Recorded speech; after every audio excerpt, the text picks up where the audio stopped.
opinions expressed in the following program are not necessarily those of Shaw Cable Systems or of the station. Through our access policy, we provide the opportunity for community groups and individuals to express their points of view.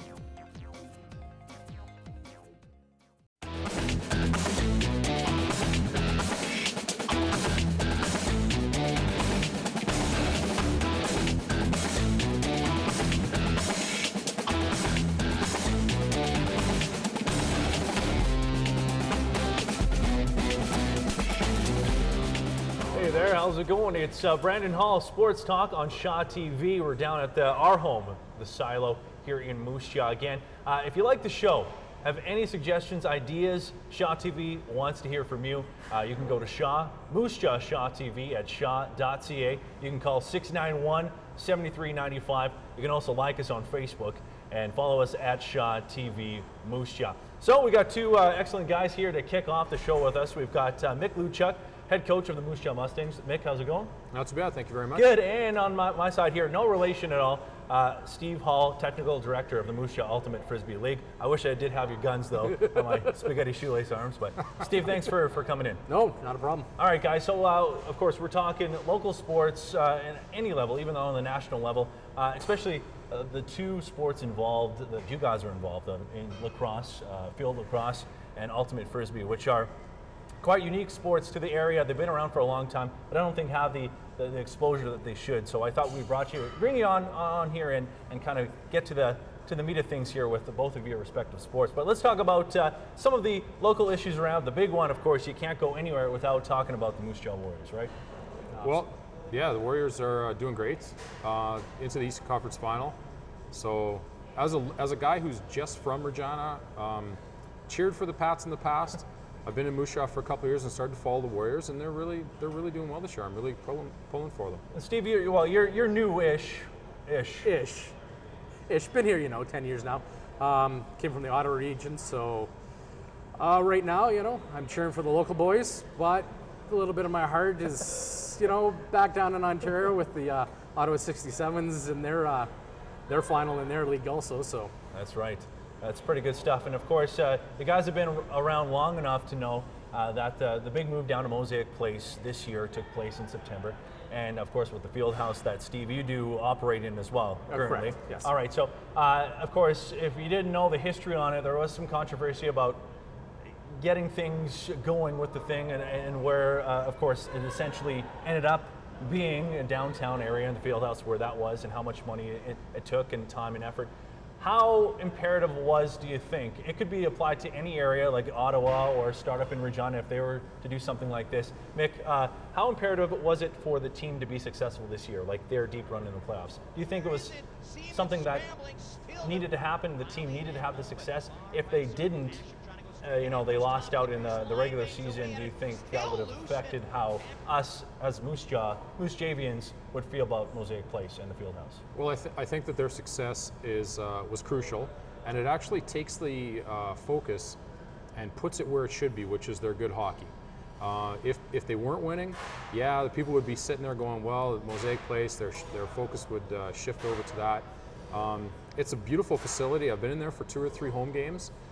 Great facility, and to me, I think it's in the right location being downtown. The one thing they do need to do is they need to take the rest of downtown and match the magnificence, if you will, of Mosaic Place. What do you feel about that, Steve? Is that I would have to agree with Mitch here. The Warriors had to have a successful season. If they didn't, we'd have all the dissenters, up in arms, saying, we built this multi-million-dollar facility. It's not being used to its, standards that it should be. A little biased. Not only do I run Ultimate out of the Fieldhouse, I'm employed by the Fieldhouse. So, which everybody knows, both buildings are kind of combined together. Yeah. So. Yeah, the Warriors had to have that successful season. I agree with Mitch also. The downtown has to now match what Mosaic Place has brought to downtown, right? Just in its splendor that it's that. And a community this size, coming from Ottawa and having local communities around there, you need a complex like this just to have, any type of quality entertainment, let alone, you know, a top-notch WHL team. Right. So on a scale of 1 to 10, then, kind of get your feelings on right now and how it's kind of operated and used right now to its potential. Are they using it on a scale of 1 to 10? How successful right now are the Fieldhouse and Mosaic Place running their facilities, do you think? Right now, I think the Fieldhouse is being run probably at a 9. With the Fieldhouse, as you know, everybody knows, when you come into the spring and summer months, you know, nobody wants to be cooped inside. So this is where we have to get imaginative and start bringing, you know, other events in. As some know, this Thursday we've got the riders coming in for a mini camp at 9:30. They're also going to come back at a later date.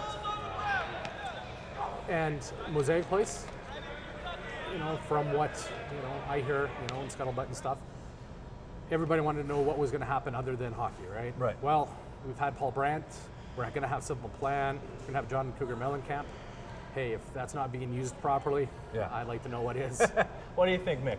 I agree completely. I mean, we've been able to use the Fieldhouse for our winter programs as well, to kickstart field lacrosse and box lacrosse off, and so that's been fantastic facility for us.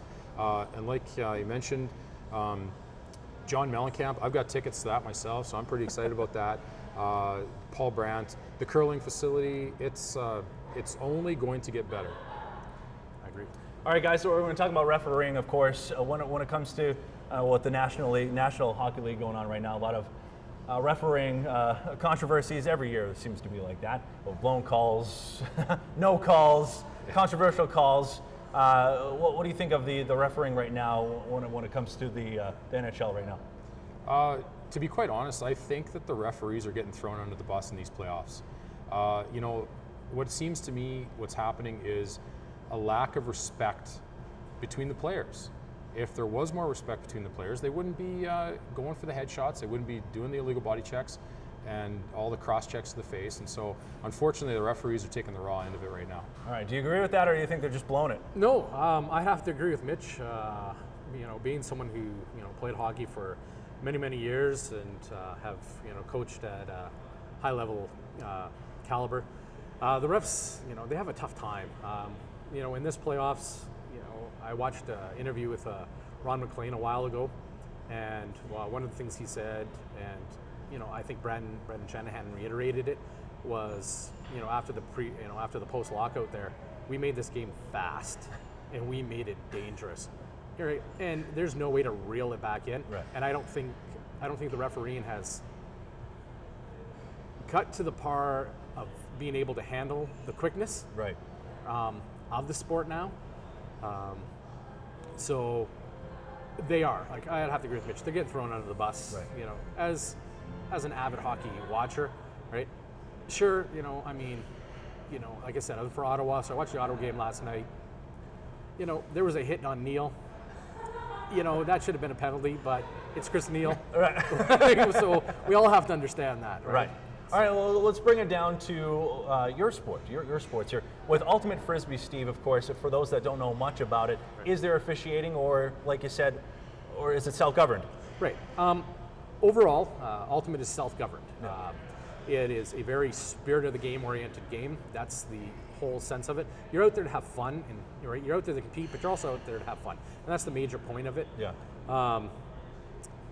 When you get to a national level, because there is nationals, both women, Canadian, and mixed, there is even a master's level for those of us that are getting up into that age group here. We have something called observers. These are ultimate players, ex-ultimate players that know the rule book inside and out and have played the sport. So they know what they're seeing, when it's happening, and what needs to be called, if anything needs to be called. Most of the time, observers, they're just calling your basic stuff. There's nothing major being called. It's all being called by the people on the field. All right, now how about lacrosse? Now, of course, there is officiating. Tell us about that now. Is it hard to get kids in to officiate? Of course, it's a thankless job most of the time. And with being field lacrosse, what is the talent pool? Is it on a national level, or are you pulling kids from locally, or what is it? Well, we do have a national body, the Canadian Lacrosse Association, which does govern officiating, for example. We do pull from a local talent pool. I try to get the varsity players to go and take the referee's course for 2 reasons. One, so that they can better understand the rules themselves, become better players, and 2, is that they can help the grassroots level. If they can take the course and referee 10 or 12-year-old players, you know, those players look up to them. They'll be wanting to be like them eventually, maybe take the referee's course themselves. And I think in field lacrosse, the good thing about it is it's a gentleman's game. We have a high code of conduct, a standard for all people involved, players, parents, referees, coaches, and abuse of any means isn't tolerated, especially towards referees. Even a swear on the bench or on the field by a player can result in a 1-minute personal unsportsmanlike penalty. Right on. Yeah. Well, that's nice. Okay, guys, well, we're going to get back to the conversation. We're actually going to take a look at your individual sports. I'm very interested, being not well-versed in lacrosse or ultimate, I'm very excited to learn more about the program and what you've got instituted here in Saskatchewan as well. So we'll be back with Mick and Steve, and also we're going to play a little trivia too. We're actually going to see if Mick, you know a little bit about ultimate, and we'll see Steve if you know a little bit about lacrosse. So you guys ready for that? I think Steve will have the edge on me there. All right, guys, we'll be back again. You can get in contact if you have any ideas on how to help the show out. Please, we'd love to hear from you. You can email mjshawtv@shaw.ca or get in contact 691-7395, or you can like us on Facebook or follow us, tweet us at Shaw TV Moose Jaw.